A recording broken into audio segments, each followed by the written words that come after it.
మీ business ఏదైనా మీ ఊర్లో promotion చేయాలంటే అది సుమన్ టీవీతోనే సాధ్యం. ఇప్పుడే సంప్రదించండి. సుమన్ టీవీ ప్రేక్షకులకి నమస్కారం. విశాఖపట్నంలో ఉన్నటువంటి శ్రీ లక్ష్మీ నృసింహస్వామి వారి దేవస్థానం సింహాచల మహాపుణ్యక్షేత్రంలో ప్రతి సంవత్సరం గిరి ప్రదక్షిణ అనేటటువంటిది ఒక మహా అద్భుతమైన ఘట్టం. మరి ఈ ఘట్టం గురించి సింహాద్రి అప్పన్న స్వామివారి మహిమ గురించి ఎన్నో మనం తెలుసుకుంటూ ఉంటాం. మరి ముఖ్యంగా గిరి ప్రదక్షిణ గురించి, గిరి ప్రదక్షిణ సమయంలో ఎటువంటి జాగ్రత్తలు తీసుకుంటారు, ఎలా ఈ కార్యక్రమాన్ని చేపడతారు అనే విషయం గురించి ఈరోజు మనతో పాటు ఉన్నారు ఎస్ శ్రీనివాసమూర్తి గారు, deputy collector and executive officer. మరి వారిని అడిగి మరిన్ని విషయాలు గిరి ప్రదక్షిణకి సంబంధించి తెలుసుకుందాం. నమస్తే అండి. సార్, గిరి ప్రదక్షిణకి సంబంధించి భక్తులకి ఎలాంటి జాగ్రత్తలు తీసుకుంటున్నారు, ప్రత్యేక కార్యక్రమాల గురించి నాకు తెలియజేయండి. జై శ్రీమన్నారాయణ. శ్రీ శ్రీ వరాహ లక్ష్మీ నరసింహస్వామి వారి దేవస్థానం సింహాచలంలో ప్రధానంగా మనకి రెండు మేజర్ ఫెస్టివల్స్, చాలా ఉత్సవాలు జరుగుతున్నప్పటికీ అక్షర తృతీయ నాడు జరిగేటువంటి చందనోత్సవం, అంటే మన మే 10వ తారీఖున మనం ఈ చందనోత్సవాన్ని నిర్వహించుకున్నాం. స్వామివారి కృపతో అందరూ కూడా సంతృప్తికరమైనటువంటి స్వామివారి దర్శనాన్ని పొందగలిగారు.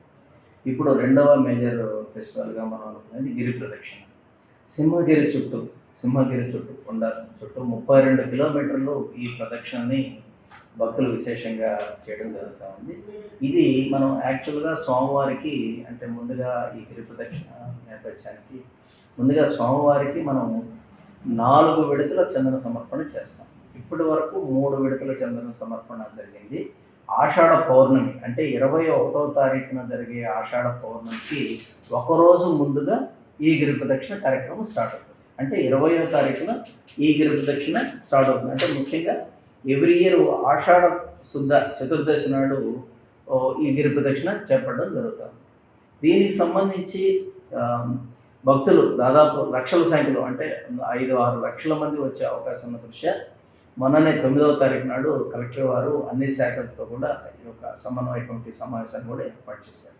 దీనికి సంబంధించి ప్రధానంగా దాదాపుగా ఈ 32 కిలోమీటర్ల గిరి ప్రదక్షిణ చేయడానికి భక్తులు ముందుగా తొలి పావంజ, ఏదైతే స్వామివారు డౌన్ హిల్ ఏదైతే ఉందో తొలి పావంజ దగ్గర ముందుగా భక్తులు కొబ్బరికాయ కొట్టి అక్కడి నుంచి వారి గిరి ప్రదక్షిణని మొదలు పెడతారు.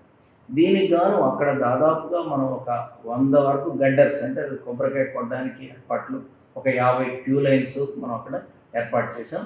అక్కడ కొబ్బరికాయ కొట్టి వారు గిరి ప్రదక్షిణ చేస్తారు. ఇది ఫస్ట్ టోల్ గేట్ దగ్గర ఉన్నటువంటి తొలి పాంజ.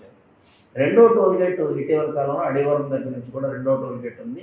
అక్కడ కూడా ఒక రెప్లికా టెంపుల్ కూడా ఏర్పాటు చేసి కొద్దిమంది అక్కడి నుంచి ప్రారంభించే అవకాశం ఉందన్నాం. అక్కడ కూడా ఒక 20 గడ్డర్స్ ఏర్పాటు చేసి అక్కడ కూడా భక్తుల కోసం ఏర్పాట్లు చేస్తున్నాం. కొండ చుట్టూ దాదాపుగా ఈ 32 కిలోమీటర్ల దూరంలో 31 ప్రదేశాల్లో మనము ఈ భక్తుల కోసం మెడికల్ క్యాంప్స్, అక్కడే రెస్టింగ్ పాయింట్స్, డ్రింకింగ్ వాటరు, ఇవన్నీ కూడా మనం ఏర్పాటు చేస్తూ ఉన్నాం. ముఖ్యంగా ఇక్కడ నుంచి భక్తులు వెళ్ళాక మనకి హనుమంతవాక దాటి వెళ్ళిన తర్వాత అప్పోగారి ప్రాంతంలో అక్కడ సముద్ర స్నానాలు కూడా చేస్తారు వీళ్ళు. ఈ సముద్ర స్నానాలు ఆచరించి అక్కడి నుంచి వెంకవల్లిపాళెం మీదుగా మన మాధవదార దగ్గర మన స్వామివారి టెంపుల్ ఉంది, అక్కడ కూడా వెళ్ళి కొంతమంది స్నానాలు ఆచరించి ఆ తర్వాత గిరి ప్రదక్షిణ పూర్తి చేసుకొని తులుపంజ దగ్గర మెట్ల మార్గం ద్వారా బస్సుల ద్వారా కూడా వచ్చి స్వామివారిని సేవించుకునేటువంటి అవకాశం ఉంది. దీనికి సంబంధించి మనకున్న అన్ని రకాల ఇన్ఫ్రాస్ట్రక్చర్ ఫెసిలిటీస్, అంటే ఆల్రెడీ పర్మనెంట్గా ఉన్న ఈ టాయిలెట్స్ ఇవన్నీ కాకుండా ఒక 290 టెంపరీ టాయిలెట్స్ని వీళ్ళ కోసం ఏర్పాటు చేయడం జరిగింది. 31 మెడికల్ క్యాంప్స్ ఏర్పాటు చేయడం జరిగింది. తర్వాత ఎక్కడైతే లైటింగ్ తక్కువగా ఉందో అక్కడ 390 LED లైట్స్, తర్వాత ఒక 9 జనరేటర్స్, ఒక మైక్ సెట్స్, ఇవన్నీ కూడా మనం ఇక్కడంతా కూడా ఏర్పాటు చేస్తున్నాం. తర్వాత మొన్న మీటింగ్లో కూడా కలెక్టర్ గారు చెప్పింది ఏంటంటే, మనం ఎక్కడైతే రెస్టింగ్ ప్లేసెస్ పెడతామో అక్కడ చిన్నపిల్లలకు పాలు చిన్న ఫీడింగ్, మదర్స్ ఫీడింగ్ ఇవ్వడానికి కూడా ఒక చిన్న ఇది ఏర్పాటు చేయమని చెప్పి ఆ ఏర్పాటు కూడా చేస్తాం. అన్ని శాఖలు, అంటే ముఖ్యంగా దీనికి సంబంధించి పోలీస్ శాఖ, జీవీఎంసీ, ముఖ్యంగా జీవీఎంసీ ఈసారి డ్రింకింగ్ వాటరు, తర్వాత టాయిలెట్స్ మెయింటెనెన్స్, ఇవన్నీ కూడా జీవీఎంసీకి మనం ఇవ్వడం జరిగింది. మన చందనోత్సవంలో కూడా జీవీఎంసీని ఇందులో భాగస్వామ్యం చేసి వారి ద్వారా చేయించాం. వారికి అవసరమైనటువంటి పేమెంట్ ఏదైనా ఉంటే కూడా టెంపుల్ నుంచే మనం స్వామివారి దీని నుంచే మనం ఇస్తాం. తర్వాత ఈ గిరి ప్రదక్షిణ పూర్తి చేసి వచ్చే క్రమంలో చాలామంది ఈ కొండ చుట్టూ అంటే సింహగిరి చుట్టూ స్వచ్ఛంద సేవా సంస్థలు వాళ్ళు ఇప్పటికే చాలామంది వచ్చినారు.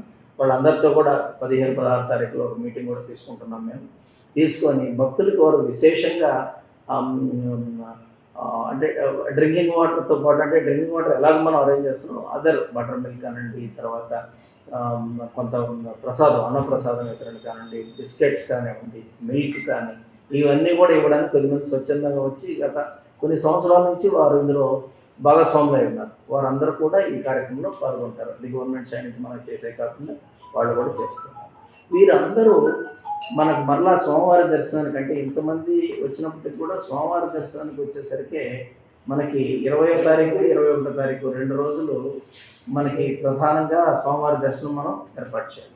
అక్కడ కూడా ఎక్కువ మంది వస్తారు. ఎందుకంటే శనివారం రోజున మనకు అత్యధిక సంఖ్యలో భక్తులు వస్తారు. ఎందుకంటే తిరుపతి శనివారమే స్టార్ట్ ఉంది, నెక్స్ట్ డే సండే. కాబట్టి జనరల్గా మనకు సాటర్డే రోజు 40,000 నుంచి 50,000 మంది మామూలు రోజుల్లోనే వస్తున్నారు.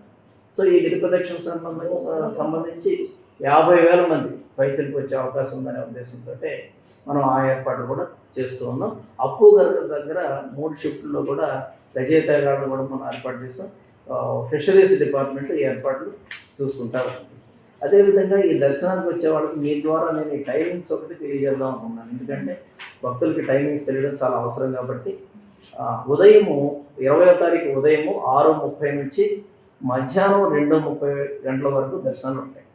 తర్వాత 2:30 నుంచి 3 గంటల వరకు సోమవారం పౌర్ణమి సేవ ఉంటుంది. 3 గంటల నుంచి రాత్రి 7 గంటల వరకు దర్శనాలు ఉంటాయి. 7 నుంచి 8:30 వరకు ఆరాధన ఉంటుంది. 8:30 నుంచి రాత్రి 10 గంటల వరకు కూడా భక్తులకు దర్శనాలు ఉంటాయి. అంటే గిరి ప్రదక్షిణ చేసిన వాళ్ళు 10 గంటల లోపుగా అంటే ఒక పావు గంట ముందు స్వామివారి కొండకి చేరుకుంటే అక్కడ వాళ్ళు దర్శనాలు చేసుకొని వెళ్ళవచ్చు. తర్వాత రాత్రి 10 గంటలకి స్వామివారి దర్శనాలు క్లోజ్ చేస్తారు. అయిన తర్వాత 21వ తారీఖున ఏదైతే గిరి ప్రదక్షిణ ఉంటుందో మనం ముఖ్యంగా భక్తులు 20వ తారీఖు పొద్దునే మొదలు పెడతారు. వాళ్ళు మనం స్వామివారి రథాన్ని 20వ తారీఖు 4 గంటలకు స్టార్ట్ చేస్తాం.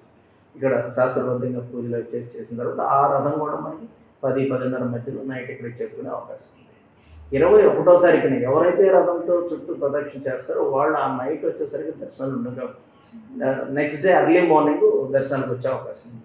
వారి కోసంగా తెల్లవారుజామున మనం దాదాపు 5:30కే ఈ దర్శనాలు స్టార్ట్ చేస్తాము. స్టార్ట్ చేశాక దాదాపుగా 4 గంటల వరకు నిరంతరాయంగా దర్శనాలు ఇస్తాం. 4 నుంచి 5:30 వరకు బ్రేక్ ఉంటుంది, స్వామివారి బ్రేక్ ఉంటుంది. మళ్ళీ 5:30 నుంచి 7 గంటల వరకు దర్శనాలు, మళ్ళీ 7 నుంచి 8 వరకు ఆరాధన, 8 నుంచి 9 వరకు దర్శనాలు ఉంటాయి.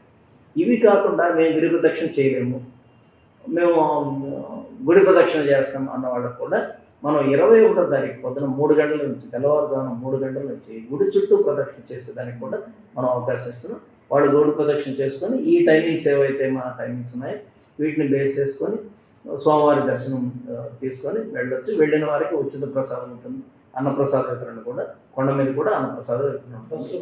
అన్ని దగ్గరలో ముఖ్యంగా 21వ తారీఖున వచ్చే భక్తులకి ఉచితంగా బస్సు సౌకర్యం కూడా జరుగుతుంది. 21వ తారీఖు భక్తులు ఎందుకంటే ఎక్కువ మంది నడిచి వస్తున్నారు అనే ఉద్దేశంతో దాదాపు 40 నుంచి 45 ఆర్టీసీ బస్సులని దేవస్థానం ఖర్చుతోనే మనము ఈ ఏర్పాట్లు చేస్తాము.